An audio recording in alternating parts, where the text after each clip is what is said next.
Thank you for joining us wherever you are. This podcast episode is brought to you by the Old Ways Actual Play team. This actual play uses the 7th edition Call of Cthulhu tabletop role-playing game rules by Chaosium. This actual play is performed by adults and in an adult setting. While we try very hard to stick to language for all ages, listeners should know that this podcast may include mature themes. All content, including names, places, events, companies, and etc., that may bear resemblance to entities living or dead, is strictly coincidental. My name is Michael Diamond, and for tonight's game, I will be your keeper. Thank you for joining us again on another episode of the Old Ways Podcast. I'm your keeper, Keeper Michael, and we return to Masks from Nyarlathotep and our Kendu chapter. So at the top of the show, we'd like to do is, as always, thank you, the listener, and especially you, the Patreon supporter.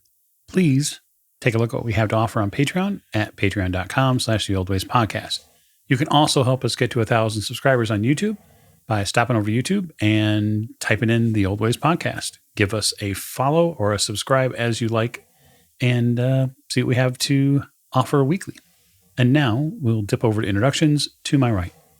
This is Tiffany, and I play Maeve O'Shea. And last time I had a conversation with somebody I didn't expect. Unexpected conversations are always the most interesting. To Miss O'Shea's right. This is Morgan. I play Lillian Lane, and we are in the middle of what looks like nowhere. At the end of the table. Hi, this is Jake. I'm playing Jack Doyle, and we get to talk to the great Bundari. You hope. To Jack's right. This is Lonnie. I play Robert Drummond, and yeah. I got to ride in a Rolls Royce anyways. Yeah, I mean, it could be worse. To Mr. Drummond's right. This is James, and I'll be playing Dr. Sigmund Tattenbach, and my intro would be longer, but Lillian used it all. Ain't that the goddamn truth? Last but most certainly not least. This is Alex playing Sam Berlon, who is looking forward to introducing the bloody tongue to the practical applications of science. You know, I don't think the bloody tongue is real big into science, but I'm certain that we'll get a chance to find out. Put some science big into them, that's all I'm saying. So we're going to raise the curtain in a very small village, about an hour or so away from Nairobi, where the investigators have taken a beautiful Rolls Royce, which they did not own, nor did the driver own, to a remote village, and they're going to evidently meet the Great Bundari, whoever the Great Bundari is. So this young man, who was introduced as Okumu, leads you deeper into this village. And as he does so, you begin to angle towards a hut that is very close to what looks like a small pond, or perhaps a river inlet. Now, from the outside, this home has smooth curves, like a Maasai hut, although it's larger and seems to be constructed in a slightly different fashion to the more conical mud dwellings that the rest of the village have. There's a gated fence that surrounds it, but the door is a simple curtain. It almost looks like a snail's shell to you, Miss O'Shea. The entrance passage seems to wind all the way around the outside of it. But Okumu doesn't stop or pause. He gets to the gate and unlocks it. A very simple lift of a piece of wood, and then he walks towards this entrance. The curtain, once parted, reveals a dark interior. No windows, no lights. Well, I will follow. Along the way, Jack, you see masks. Little, perhaps traditional fetishes that hang from the ceiling.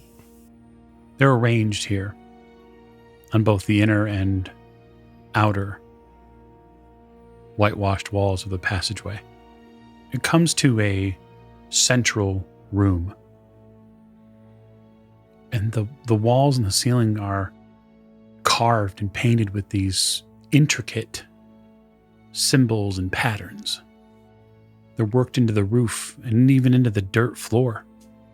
Across from this interior door is a small, old man. He sits seemingly so still that one might fear he may have already passed on. Mike, how does Doc feel about the energy in this room? Doctor, the energy in this room is vibrant, primal. It's not energizing in the battery sort of way, but it's more like walking into a deep pool of water. Interesting. Okay. Doc calmly, once everyone is in, takes a seat quietly. Takes off his shoes, too. Looks at Jack, looks at his shoes. Doc just shakes his head and smiles. Okumu walks across the space and goes to this older man who's sitting still. He unfolds one of his legs and begins to rub the muscles, and then folds it back into the original position. Okumu stands up and turns around towards you. There is the tiniest bit of light here in this room. It's a centralized fire pit, which seems to, the smoke from it seems to rise to the top of the roof here, where just a tiny bit of it is allowed to exit. I stand there silently waiting. For many years, my master has worked very hard. He has strengthened his body. He is with the other side. He is as conjoined as any one man could be. The other side. Okumu looks to you, Sam. Yes, the spirit world. Of course. He walks over and looks at you, Sigmund, very carefully and looks towards your feet, nods.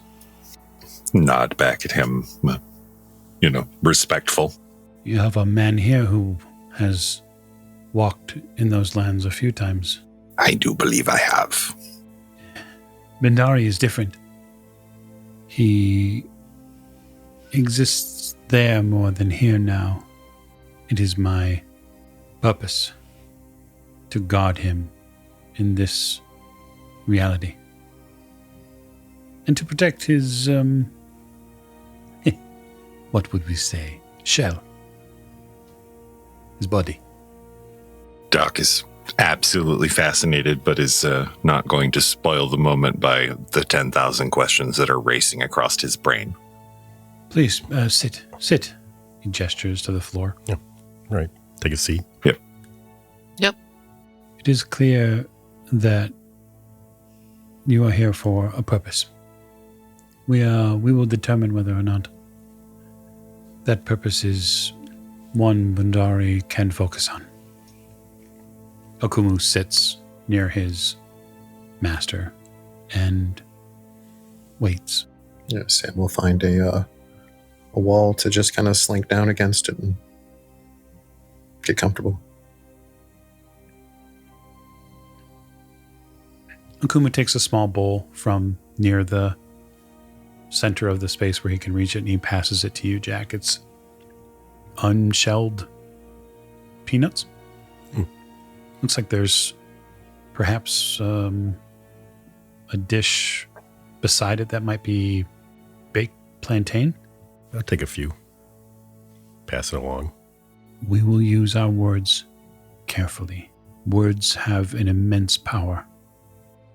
Too many words, and we might draw Bundari back to us too rapidly. I see.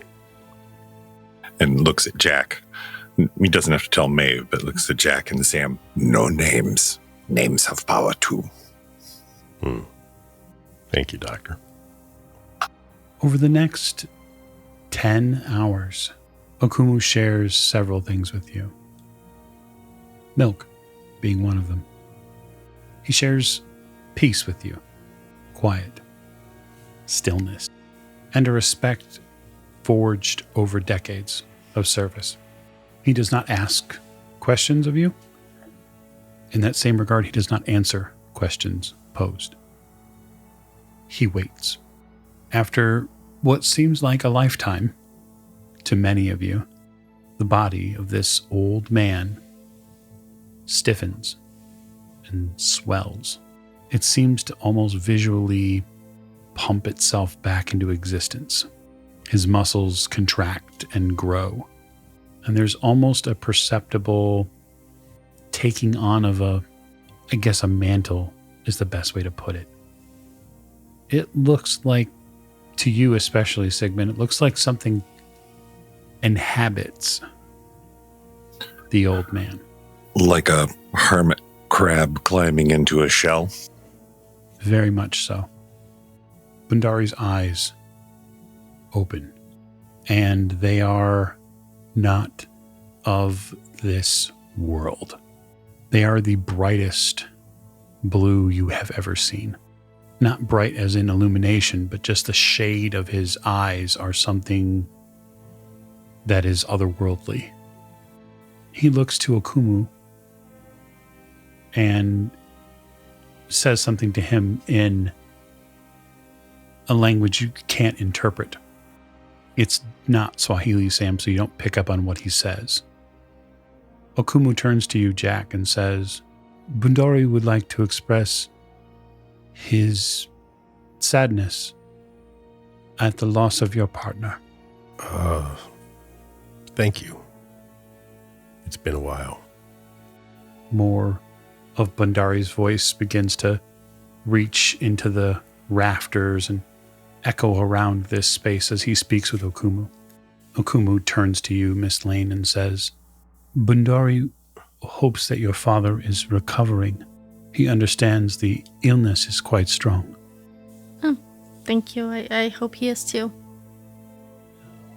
After a few more lines again, he turns to you, Okumu turns to you, Robert, and says, You have traveled a great distance to be here without assurances that you would even return.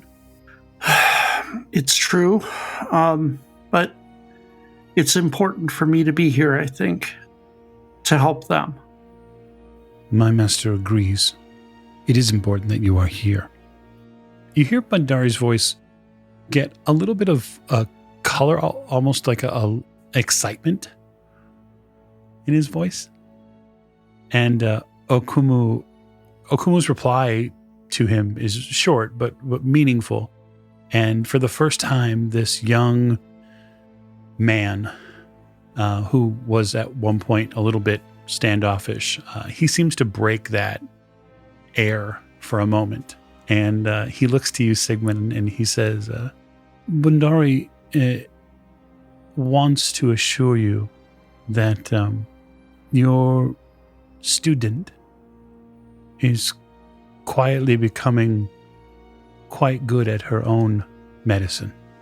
Doc gets a big grin and the mixture of glee and relief on his face and nods to Bundari, maybe even a little misty-eyed.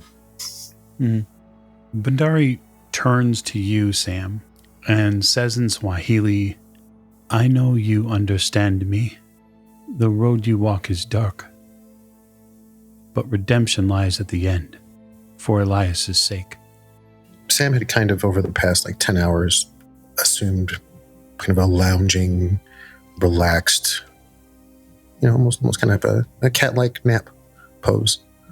Kind of half in and out. But I think at that, he would visibly stiffen and hide his eyes. He wouldn't have much to say, though. It's clear, too, that Okumu is a little taken aback that Bundari spoke directly to this person. He was not expecting. You can tell, those of you with reasonable amounts of psychology can tell that there was a little surprise at that. And after a few moments, I Sam's back would snap a bit and he would probably begin openly weeping. There's a bit of a back and forth, sort of a final one with Okumu and Bundari. And Okumu turns to you, Maeve, and says, "You have risked much to be here. My master is thankful for the wards put up here. The eye cannot see within this space. I'm also thankful. It is rare that we have the serpent in our house." Yeah, we're a little far from home. Okumu comes over to you, Sam, and places a hand on your shoulder and tries to give you support and strength. Yeah, take his hand, gonna squeeze the top of it. My master is ready to speak with you. I will do best as his translator. You hear Bundari begin to speak. His voice is vibrant and full.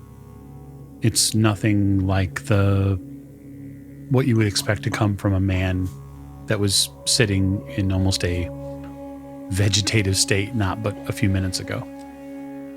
Your mission is perilous, you hear Okumu's voice cut through the space, and time is desperate. Shall we trade pleasant things or the truth? The truth, please. Always the truth.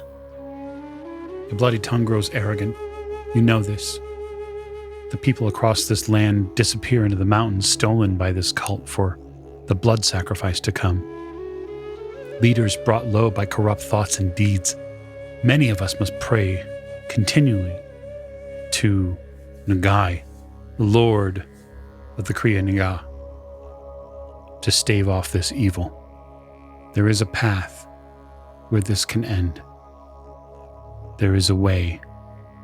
And then Okumu stops, sort of in that moment, and turns to you and in English says, "If you have questions for Bundari, now is the time." Do you know what we will face on the mountain? The Mountain of the Black Wind is called so because of the dread god that inhabits it. Others know it as Mount Satima. Even the greatest of spells cast against the mountain have no effect. We have tried.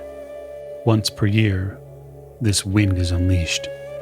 It brings plague, famine, disaster. Okumu seems to look around to the group. How do we get to the mountain? Okumu nods. "I can draw you a map. But I would warn you, there is a lurking evil along the way, of which there is no protection from. A lurking evil? Long shadows. Darkness that walks without legs." You said that people are disappearing into the mountain for a sacrifice. Yes, To what end? to give the god power. The blood. Our blood. The people of these areas. These robed figures steal people, children. They run them into the hills. And then once a year, when the drums are played and the wind howls, they slit their throats and they spill their blood into these terrible coffers. And plagues are unleashed. Flies which will not leave. Food rots. Who leads them? Through Bundari, Okumu says, "We understand they have a woman."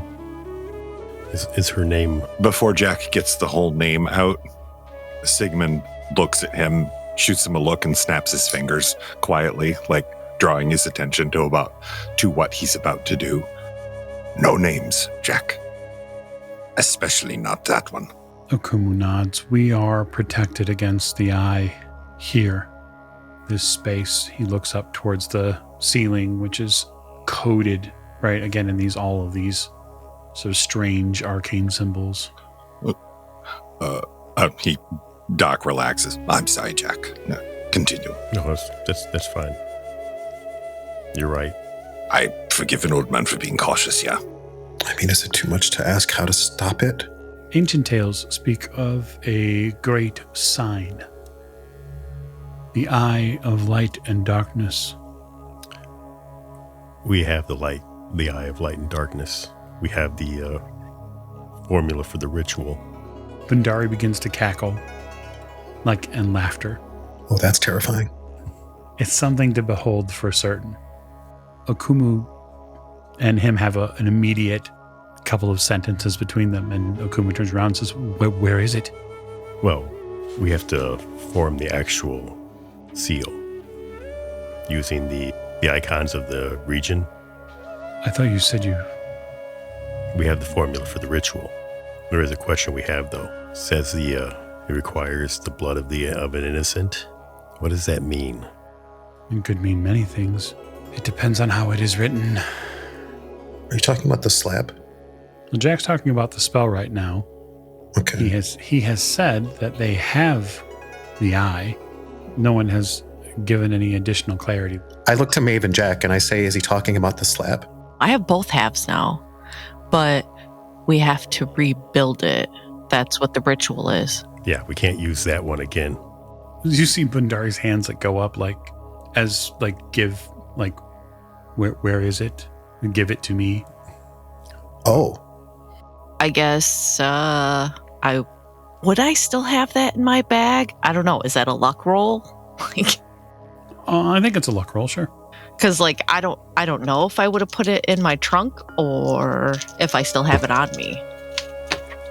That is a 41 out of 86. It's hard. Okay, fair enough. We'll say that you have it on you. Okay, I'll reach it. You have it in one. Yeah, I'll reach in my bag and rummage around and move Slander out of the way and pull the pieces out. You put the pieces out very slowly, very carefully. Okumu takes them very gingerly and sort of sets them in front of Bundari. He rests his hands left and right on the pieces, and he seems to bring them in closer so that he can put his palms on them. It's at this point you realize that Bundari's hands are covered in tattoos from his fingertips all the way underneath his robe. And he seems to hold them for just a moment. And then his eyes flitter back open. This priestess, Okumu translates for him. She is the one who lives in the mountain. It was she who prophesied the coming of the god's child. Part human, part monster. That child will soak this land in blood. But there is a way. If their workings can be disrupted, if this ritual can be stopped, we can seal the entranceway. We can shut the door. We can keep the stairway from being used. We can close the black wind off from this earth.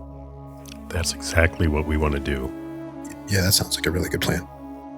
Well, if you would, stay here this evening. Rest with us. Perhaps Bundari's wisdom can be utilized by the time you wake. We will gladly stay. Okumu gets up and begins getting out basic bedrolls for you to stay within the space here.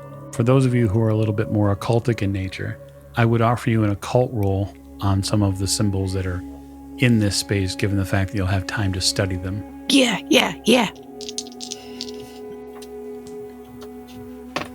That's a 66 out of 92. I got a 38 under 45.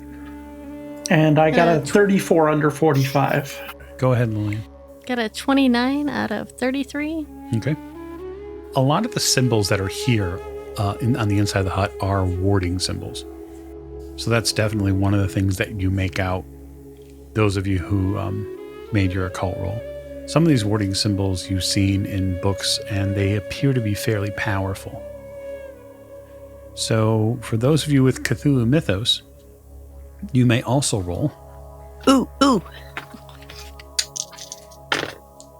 That is a 41 out of 45. Okay. Miss Lane? It's an 86 out of 13. Yeah, I got a 6 out of 13. 6 out of 13? That's really good. So, Miss O'Shea, I'll start with you first. As far as the Cthulhu Mythos rolls goes, you have the highest score here. So you would discern that a lot of these symbols, while mundane, are backed up by what we just call true magic. In this room, there are an awful lot of protective magics that are connected to outer gods here. Oh, like several gods? Uh-huh. Nice. And there is an awful lot of what one might call earth-based magic here. And you feel pretty safe in this house. I'll just put it that way.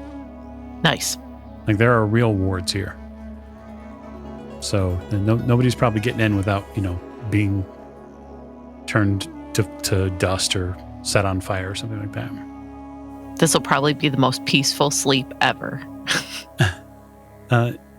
Sigmund, you're sort of focusing your intent, trying to seek Bindari's guidance in that extra sensory perception sort of way. Mm-hmm. And he's easy to contact in this space.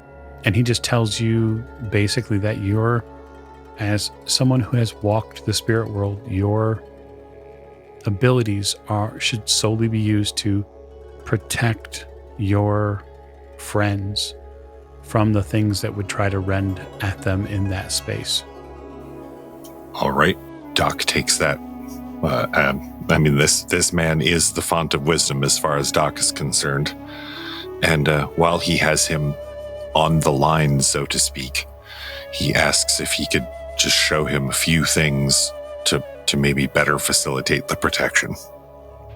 That he doesn't want, full tilt boogie or anything, just a few simple, if he can, because this man has forgotten shit that Doc won't even think of, so. That's probably very true. Another 10 or so hours pass. Most of it, the group uses to get rest after a very long day. And somewhat of an intense day, too.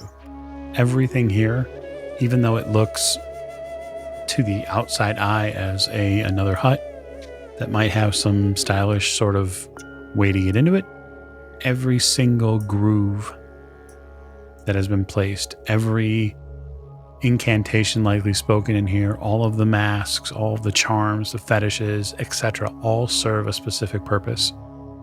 It's like being inside of a spider's web in sort of a way. Being inside a lattice work. Spider's web is probably a bad word for it, but like a lattice work, right? So there are layers of protection here. Yeah, then I guess those are the types of things that Sam would be making a note of then. Less the incantation piece, but more kind of the theory behind it, and more the structure, like the kind of overarching thing that this place represents. It represents a place of spiritual peace, one which is protected aggressively. We'll just put it that way. Like aggressive protection. It's kind of my vibe. Yeah. And there are, there are feline symbols here as well. There are all sorts of animal symbols in many different ways, many different animals. There is the lack of a couple of animals, though, that you would catch on with, too. Those of you who are more into the natural world would see that there are no alligators here. There's a big surprise. In the morning, you are all summarily fed. You get some of the freshest food you have had in a real long time. It is simple and very basic food. Basic proteins like milk. There are eggs, but not in the sort of traditional sense that you would get them. There's no meat, but you do eventually get full by what Okumu offers. It's a lot of nuts and, again, plantains and that sort of thing. In the morning, if we're just kind of milling about and getting things ready, I will actually offer to give the car a once-over if Okumu would like. Okumu just basically tells you, and he says to you in Swahili, until Bundari is back with us, you should not leave this place. I understand. Just anything we can do to help.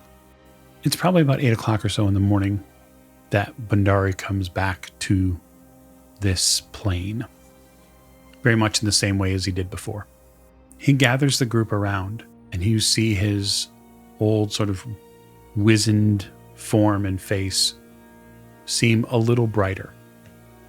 If you know the incantation to reseal this, there may be a way to do so, but it will come at great cost. This is a lesson you have already learned. That's true. I do believe a working of this ritual could be done to seek investment from those whom may be willing to give up of themselves. Okay. Many followers of this dark god are willing to sacrifice themselves. Yes. We believe that this is the best path for them. Okay. And so while I may not be able to offer you much in additional assistance, I do have a small gift for you. He gives you a fly whisk. Okay. So it's an ebony handle, right?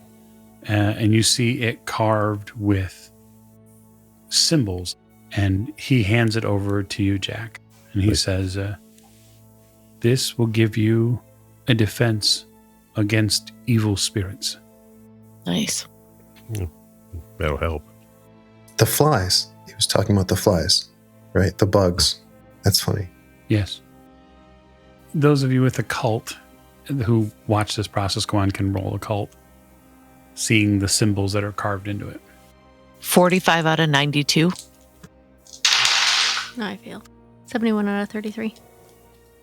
Okay. Failure. Also failure. Okay. 79 over 38, so failure. Okay, so Miss O'Shea, there are a couple of things that you get out of the symbols that are on this thing. One of them is this is a focusing tool for the human will. That's its purpose. It's made to make someone stronger against mystical effects. It's sort of like a ward when carried. Right. Bandari says through Okumu, this whisk can be used to find evil which tries to hide from a man's eye. Hidden entrances, secret places, warded by evil magics. He sort of snaps the whisk back and forth. Whisk them away. But Bandari sticks out a finger and sort of taps your chest, Jack. And Okumu says, you must believe it can work. We'll believe it works. Sigmund, Bandari turns to you and hands you a very small wooden cage. He nods to Bandari, knowing that he doesn't share a language, but a deep nod of respect. Bandari smiles and hands you the cage. And he says through Okumu, This is your newest friend. When the time is right, this lizard will guide the path. But be careful. It can be very excitable. Doc smiles again, basically taps the old man's hand and thanks, and says, well, all of the best things in life are. So this reptile's sort of warty. It's a gray-brown lizard. It's got 3 horns that stick forward from its forehead. There are a couple of features, though, Sigmund, that make you feel like this is not the ordinary average lizard. First, the mouth it has is on a vertical axis rather than a horizontal one. Okay. It's a little odd, but... Ew. The second is that each of the forelimbs divides into 2 at the elbow joint. Interesting. Hello, little guy. I have to think of a good name for you. No. You hear Okumu reach to you. No. This is who is not what she seems. Oh, she already has a name. Yes, Bandari found her in a faraway place. Call her Who for short. Hi, I'm wonderful. Who? I am Dr. Sigmund Tattenback, and I am at your service. He bows to the little cage while holding it up, not in any sarcastic way. You feed her well and daily with flies. You need but open her cage and free her, for her to be of service to you. But remember, you do not let her out until you reach the mountain. I will not. And thank you. So this thing has 6 legs Yeah, it does. and a vertical mouth. Uh-huh. Bandari pats you on the shoulder, Sigmund, and it feels like sort of this grandfatherly, be very careful with that, son. Doc nods enthusiastically, only taking his eyes off of the lizard long enough to, again, look at Bandari and nod his head in thanks. Now, I believe there is little else I can offer you. Again, Okumu is continuing his translation of, I would recommend, if you need a guide, to seek out in Swahili Town. There is a man, his name is Magia. He can guide you to the mountain. What about the sealing ritual? Is that after we disrupt their ritual? Bandari hands you back the stone pieces. You have the incantation? Okumu asks you. I do.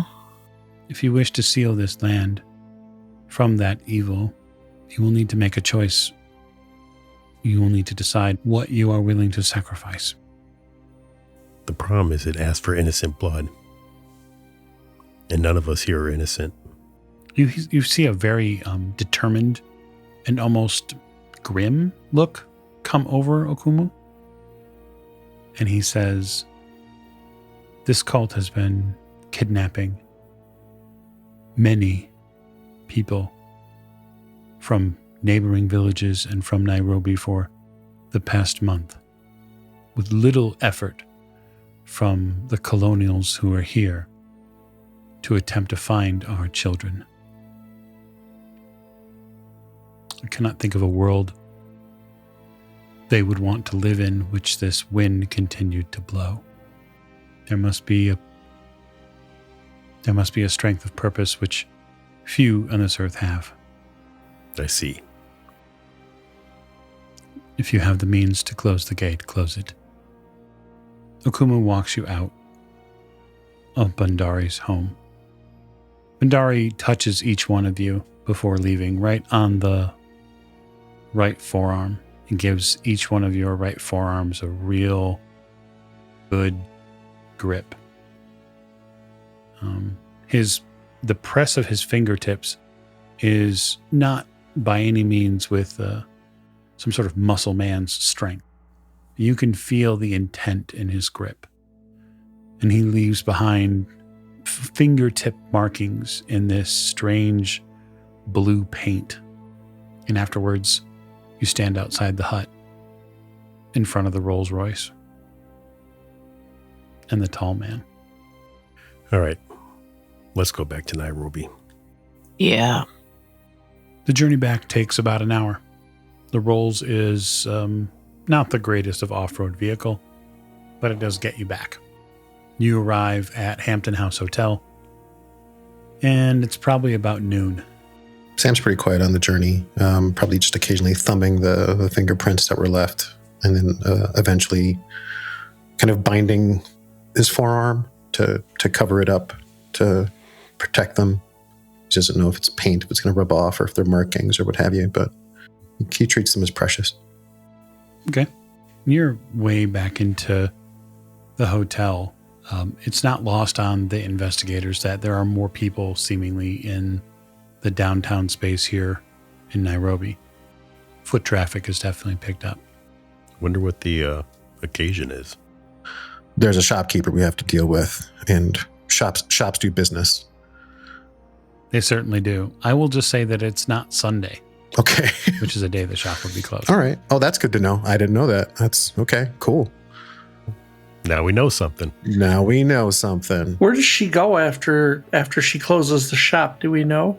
So I only stuck around until just before noon because I had to get back for our trip. But there's nothing stopping me or any of us from resuming the post. I would just say the cult seems to be frequent visitors as well. So even though the vantage point I had seemed relatively convenient, getting into the area without them spotting us, as in collectively, would prove to be a challenge.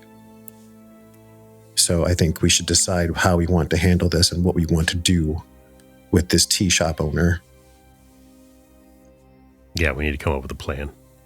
Yeah, I mean, whatever we decide to do, the best course of action is to make her not a threat with all the other threats.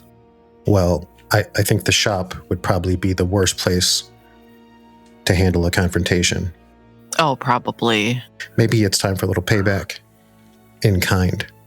No matter what we do, she's probably going to have some of the same defenses that the other ones we've dealt with have. Yeah. If not more. That's why Robert has a fire extinguisher. I have an extra one here. Okay, so what's the plan? I honestly would love to just burn that shop to the ground. With her in it? I mean, we could. No. I want her to find it, reduced to ash. Yeah, we can play with fire too. I'm a quiet, peace-loving individual myself. I'd rather just find where she's at and then take her from there and do what we need to. Well, Sam did a little recon on the place, right? So he would know. she arrives in the morning, Yeah, she arrives in the morning. which means that she leaves at night at some point. Yeah, so it'd be best to find out when she leaves and then follow her home. Yeah, but I would think that her home would be even more warded. Well, the streets of Nairobi are a dangerous place for an ambush. It's true. We're just kind of a little visible. You don't have to be. Disguises are easy to come by.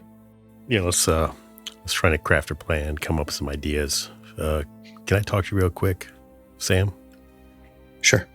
Yeah, we'll step off to the side. It'll be you or I that has to do what has to be done. You're talking about the sacrifice. Yeah.